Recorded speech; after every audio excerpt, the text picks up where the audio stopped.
But I think Don Rickles was almost like, he was in this category of ultra famous comedian, right? He was in this Dave Chappelle type category where just seeing Don Rickles, all of a sudden it was a comedy show. Like, oh my God, Don Rickles is here. Tony Hinchcliffe does not have that, right? If Dave Chappelle went up and did 10 minutes in front of Donald Trump or 10 minutes in front of Kamala Harris, that's a different thing. Because it's like he's a cultural icon and you immediately go into stand-up comedy mode. Like, oh, Chappelle's here, right? That's what Don Rickles had with Reagan. Tony doesn't have that. It's a bad thing to do. The whole thing's bad. But it's not Tony's wheelhouse, man. Tony's just talking shit about people's clothes and stuff. Like, he's very shallow with that. Like, his comedy is all just, you're a loser.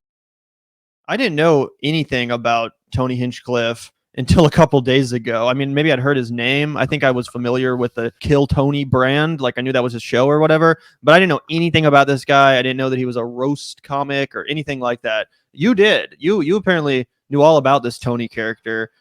So before we get into Joe Rogan's commentary on this, do you have anything to add to set up the story? Yeah, so TLDR, everyone. Tony Hinchcliffe first rose to prominence as the opener for Joe Rogan. He had to go coast to coast and, have people send in audition tapes. He was looking for somebody shorter and less funny than him. So, it was a real star search. Finally he finds Tony Hinchcliffe, right? And Tony Hinchcliffe starts a podcast with Brian Redban. Now, Brian Redban was the original young Jamie, but he had a lot more time on the microphone. He was like the co-host to Joe Rogan in the first 300 some odd episodes of the Joe Rogan Experience.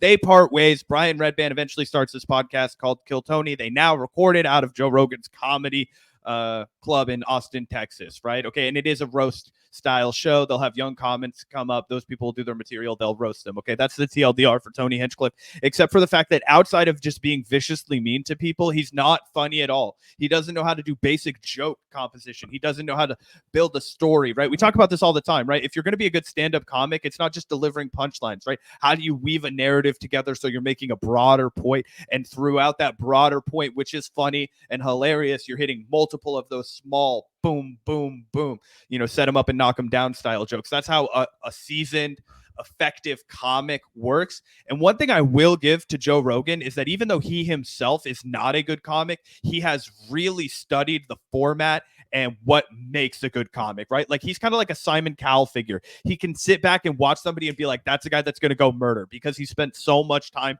around the comedy art form. It's the same thing with martial arts. Can't take it from Joe Rogan. That dude is an expert in mixed martial arts. That dude is an expert in jiu-jitsu and kickboxing, taekwondo. Dude's an expert in martial arts, all right? And because of that, he knows what good comedy is. And I imagine that's why he was like, hey, Tony, I like you. You can keep kicking it with my man Brian, but I'm not taking you on the road anymore. So that's the TLDR. Tony Hinchcliffe, that's what anybody who knew about him that wasn't a fan probably knew about him.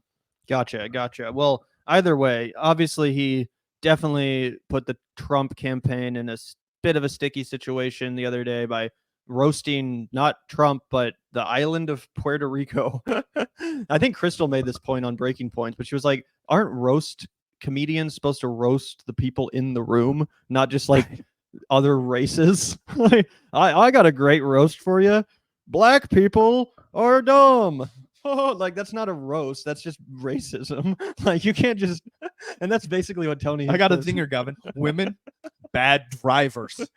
Yeah, exactly. That's not really being a roast comic. And I feel like there would have been opportunities, like say that they were doing this rally in a place that had a really heavy Puerto Rican population, and they knew there was going to be a lot of Puerto Rican Trump supporters there. Yeah. Then I think it like Tony Hinchcliffe could have gotten away with roasting Puerto Rican culture in a kind of in a way that was funny and interesting. Yeah, in a way that was actually funny, original, in a way that was actually like insightful. Like, most people, they don't mind having their culture roasted if it's kind of in a friendly and fun way. Like, they're like, yeah, that's funny. You kind of get us. You have some insight into our culture that other people might not. And I don't think Puerto Rican people are like all a bunch of snowflakes who can't take a joke. I'm sure that they can, right? But again, this wasn't even a funny joke. It was just like, Puerto Rico is an island of garbage, and we're supposed to laugh at that? That's not even funny. And this has turned into a genuine scandal, Zach, not just another one of these Trump comments that everyone freaks out about for a couple days and then people move on. No, this actually is a very poorly timed thing to happen for Donald Trump. Giving Kamala momentum too. Yeah, it gives Kamala a huge boost in a critical period right before the election. There's not enough time for people to forget and move on. This will still be like very much in people's minds when they go to cast their vote. And there's a lot of Puerto Rican people that live in America that vote for president. And a lot of them live in key swing states like Pennsylvania, where there's thousands and thousands of Puerto Rican folks who vote. And yeah, it's like not a good move. Not a good move. You know, this is a serious thing. It's not just like it's not just another one of these, oh, Trump said something stupid. Like this could cost Trump the election. Like, I know that sounds crazy, guys, but this is like the margins in these swing states are crazy thin. Trump barely won some of these swing states in 2016, and Biden barely won some of these swing states in 2020. Sometimes I believe the margin between the candidates in a state like Pennsylvania or another one of these swing states could, like, there's probably more Puerto Rican people that live in some of those states than that makes up the margin between the two candidates. So like, this is significant. If Trump loses the election on November 5th, people will talk about this potentially as a reason why. Like, say he loses Pennsylvania by, I don't know, 5,000, 10,000 votes or something. Like, people will absolutely point to this as like something that could have cost him the election. And I do think that that's relevant because Joe Rogan genuinely seems to be a little bit embarrassed by his good friend Tony. And I think a big part of the reason why he's embarrassed is because everyone kind of universally acknowledges that Joe Rogan popularized this guy. Oh, he made his entire career. And there's a clip of Joe Rogan from a couple months ago basically recommending that the Trump campaign hires him. Not to do what he did, but there's a clip of Rogan saying Trump should hire Hinchcliffe to write him jokes that he can then bust out on stage and use against his opponents, like, you know, roasts of Nikki Haley or Kamala Harris, whatever. It would behoove him to hire a few great comics to just tour with him and just write one-liners about all these different people. I mean, if he could remember them, I mean, I know he likes to go off his own head, but if he could remember a few Hinchcliffe bangers, if he hires Hinchcliffe to take him on the road, do you know how insane that would be? Yeah, dude. Hinchcliffe writing bangers for Trump to shit on people. Trump was smart. He would hire Shane and Tony Hinchcliffe to write. So Joe Rogan's on record basically recommending this guy to work for Trump. And then Trump kind of takes his advice, not exactly in the way that Joe recommended, but still takes his advice, hires Tony, and now this is all going down. Either way, this clip we're about to show you, I think, proves that Joe is embarrassed and that in retrospect, he realizes it was not a good idea. Yo, 100% it was a bad idea, but let's watch. But I think Don Rickles was almost like, he was in this category of ultra famous comedian, right? He was in this Dave Chappelle type category where just seeing Don Rickles, all of a sudden it was a comedy show. Like, no idea who that is. Don Rickles is here. Tony Hinchcliffe does not have that, right? If Dave Chappelle went up and did 10 minutes in front of Donald Trump or 10 minutes in front of Kamala Harris, that's a different thing. Because it's like he's a cultural icon and you immediately go into stand-up comedy mode. Like, oh shit, Chappelle's here, right? That's what Don Rickles had with Reagan. Tony doesn't have that. It's a bad thing to do. The whole thing's bad. It's like doing a bachelor party.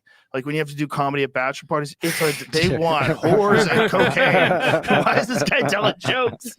But it's just a bad environment. It's a bad environment for comedy. And, you know, that joke, I would have told him, don't you dare do that joke. I never, like, sat down with him. I didn't know what bits he was going to do. But then I heard he did that joke. I was like, oh, Jesus, Tony. Here it comes. I think there are comedians probably who I think Tony's the wrong type of comedian for that environment. If you had someone 100%. Come in who wasn't a roast comedian, who actually made everyone feel good and like you know who could do it and just talk about cultural issues and get everybody to laugh is Jimmy Dore. Jimmy Dore is really good at that. I've never seen a Jimmy Dore set before. Nobody laughs. Nobody laughs. Jimmy is like one of the worst, shittiest guys. I take back everything I said about Joe Rogan knowing how to analyze people's comedy. I'm sorry. I read a transcript of this that did not include his praise for Jimmy Dore, and I was like, "Excuse me, have you ever seen Jimmy do stand up before? He's still doing the same damn routine he did a decade ago."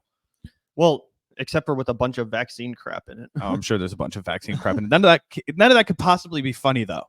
Jimmy's last special was just an hour of anti-vax comedy. That's the whole joke. That was the whole special, was only jokes about the vaccine. And that's why I actually totally disagree with Joe Rogan here.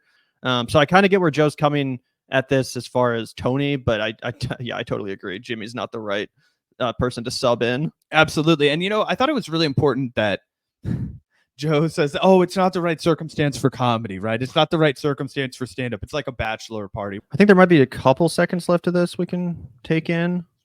Like that, because he's so knowledgeable when it comes to politics. He could bridge the gaps between humor and fact and reality and what we're up against. He could do that. It's not Tony's wheelhouse, man. Tony's just talking shit about people's clothes and stuff. Like, he's very shallow with that. Like, his comedy is all just you're a loser. But yeah, don't you get the sense that Joe Rogan like almost doesn't even like Tony Hinchcliffe in that clip? Like, he's almost just like disrespecting him and like he's just like, yeah, he's not sophisticated, he's not like good at anything other than roasting people's clothes or what. Like, he's kind of throwing his homie under the bus there. So Tony records at his own store, like his comedy shop, right? Yeah, at his club. Yeah, it's crazy because there's this thing about Joe Rogan where in his little studio space, he is a savage son of a bitch to people when he breaks them down. I remember, so we roast that Brendan Schaub guy all the time because he's a podcaster now. He used to be a UFC fighter. That's how him and Joe became friends. And one of the most savage moments of the Joe Rogan podcast is when Joe Rogan breaks down to him that he should retire because he doesn't. He's like, there is a way an elite fighter moves. You don't move like that. You are doing something you are not capable of. Like, he is cold as they're live for millions of people. This guy has been trying to be a heavyweight fighter in the UFC. He's like, you don't move like an elite fighter moves. He was like, you don't have it in you to be a champion, so stop taking this head damage. And because you take a lot of head damage in the UFC, I was like, oh, this makes sense. He's really trying to be like, dude, stop getting your head hit this hard. You're not going to be champion. It's not worth it. You're never going to become rich doing this. You're stop it. Go do something else, right? With stand-up, it comes off as really cold because it's like, you promoted this guy, you picked him up, and what it is it's like Joe's just trying to skirt responsibility for this. It's honestly like, for a guy who advertises himself as like a man of ethics and conviction, and I'm a real man, you're not sticking up for your friend at all. You threw him under the bus, clunk, clunk, clunk, clunk, clunk, clunk, and that's how you know this shit is all an act. Joe Rogan, the only way you get as big as Joe Rogan is if you're a selfish son of a bitch, and he just showed it right there. Yeah. I don't know. It kind of depresses me. I feel like Joe Rogan should have defended him more. He should have. Like, even though I'm not a fan of this Tony guy, I'm like, bro, you recommended Trump hire this clown. Trump took your advice. Tony did his thing. He was who he was. And again, fuck Tony Hinchcliffe, but I do kind of respect it to be like, if you're some politician who wants to hire me as a comedian to come do my comedy, then yeah, I'm going to do my comedy, and I'm not going to make it like tailor-made set to appease all the demographics of people that you want me to, so that you can win an election. Like, I'm not a very charitable reading of it. I'm just saying, like, from the perspective of this guy, yeah, I also wouldn't, bastardize my art form or sanitize my art form, whatever you want to call it, in order to be a prostitute for some presidential candidate. And again, it might have cost Trump the race. This is all at the expense of Donald Trump. It's not helping him, so I can't get that mad about it. But yeah, pretty funny stuff. Absolutely. Anyway, not anybody willing to take a bullet for young Tony. It turns out, Gavin, it was Tony's career that may have been killed.